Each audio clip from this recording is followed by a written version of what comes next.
ხელშეკრულების ვადების გარკვევა მინდოდა და მივედი ბათუმის რესპუბლიკურ საავადმყოფოში და მითხრეს, რომ აიო თქვენიო ხელშეკრულება პრობლემურიაო და როდესაც დამაინტერესა პრობლემის მიზეზი, აღმოჩნდა, რომ ჩემი Facebook პოსტები იყო ამ ყველაფრის მიზეზი და შესაბამისად ესეთი შეკითხვა იყო და მეთქი მე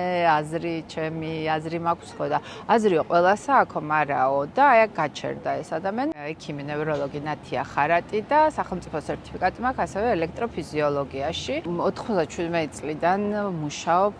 ელექტროენცეფალოგრაფიას ვაკეთებ, ეგეთი კვლევის ნაირსახეობაა და თავის ტვინის ფუნქციას იკვლევს.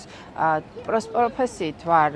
ნევროლოგი და შემდეგ გავიკეთე კვალიფიკაცია მაგ მიმართულებით და შესაბამისად მაქვს ორი სერტიფიკატი, როგორც ელექტროფიზიოლოგის, ასევე ნევროლოგის. სახელმწიფო სერტიფიკატს რაც შეეხება და შესაბამისად რამდენიმე წელია ვმუშაობ რამდენიმე საავადმყოფოში ხელშეკრულებით, როდესაც მიგზავნიან და გადაღებულს ამ მონაცემებს თავის ტვინის და მე ვწერ ამის შესახებ დასკვნას და ვუგზავნი უკან. და ეს ერთ-ერთი საავადმყოფო რესპუბლიკური, რომელიც ამ წელს დავიწყე მუშაობა, თუმცა მანამდე მქონდა რაღაც შეღება, იმიტომ რომ პაციენტებს აგზავნიდან ხოლმე წვევამდელებს, რომ ესევე აი ვისაც ჩივილები ჰქონდათ თავის ტვინის რაღაცა პრობლემების მიმართულებით და ჭირდებოდათ გამოკვლევა, ანუ ეს იყო ერთჯერადი ხელშეკრულება რამდენიმე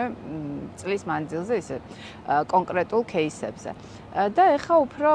ახალი აპარატი შეიძინეს და დავიწყე მათთან მუშაობა და აღმოჩნდა, რომ ისე რომ არც ვიცოდი და ჯერ კიდევ ტექნიკოსებს რაღაცებს ვასწავლინე, ვცდილობდი და ესე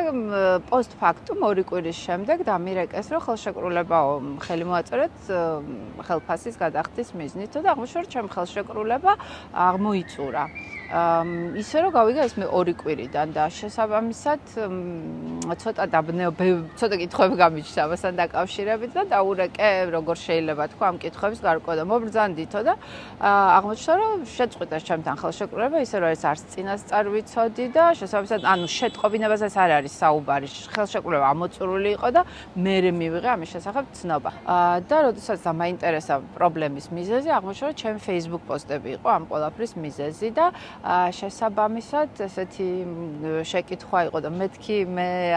ჩემი აზრი მაქვს ხო და აზრიო ყველასა აქო მარაო და აი აქ გაჩერდა ეს ადამიანი, ანუ აზრი შეიძლება გქონდეს, თუმცა ამის დაფიქსირება არ არის საინტერესო. ამ ჩემს ინტერვიუს მოყვა მე ბევრი შეკითხვა და კომენტარები იყო ესეთი, რომ ბევრიაო სხვა აზრის, ასევე განსხვავებული აზრის მქონე რესპუბლიკურში და რატომ არ და მაინც თქვენ განიხილეთო ხელშეკრულების შესაწყვეტათო. ჯერთი, ალბათ დროის მანძილი იყო, მოკლე და ადვილი იყო ხელშეკრულების შეწყვეტა და მეორე მე ვფიქრობ ის, რომ ბევრს აქვს ეს აზრი, მაგრამ არ აფიქსირებენ.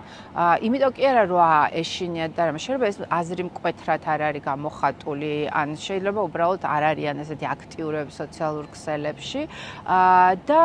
ამას ემატება ყველაფერი ის, რომ მე ვარ ოპოზიციური ერთ-ერთი მოძრაობის წევრი დამფუძნებელი და ჩემი აზრით ყველს დიდი გავლენა იქონია იმითი რაც გამომარჩევდა ალბათ სხვა ადამიანებისგან იმან რომ ვიყავი მზია ამაღლობელი სასამართლოზე მოწმე,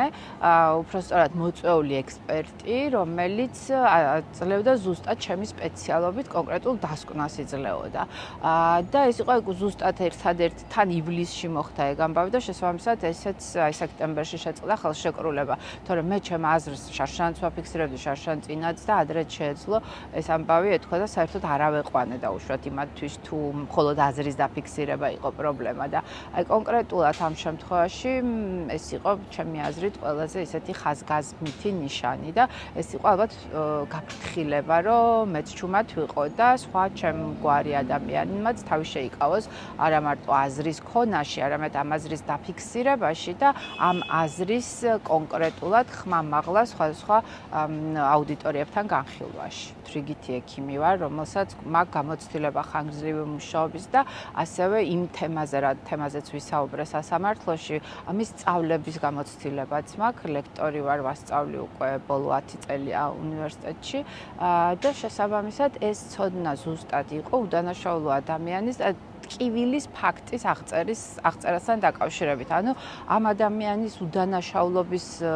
დასამტკიცებელი კი არ იყო, უბრალოდ ფაქტის აღწერა იყო. იმისი თუ რაც ხდებოდა, რა შეიძლება მოყვეს ამას და როგორ აიხსნება ეს ჩვეულებრივად კანონზომიერად ადამიანის ფიზიოლოგიის ფარგლებში. და შესაბამისად ვთვლი, რომ თუ ესე ვინმე მომმართავს, აუცილებლად ყველგან დავაფიქსირებ ჩემს აზრს და არა აქვს ამას ახლა არსებითი მნიშვნელობა. ქალბატონ ზიასთან ვიქნები თუ სხვას დაჭირდება ჩემი ცოდნა, ეს იქნება ჩემი პროფესიონალიზმის და ჩემი ასევე სურვილის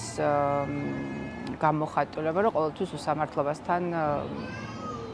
უსამართლოს არ დავემორჩილოთ.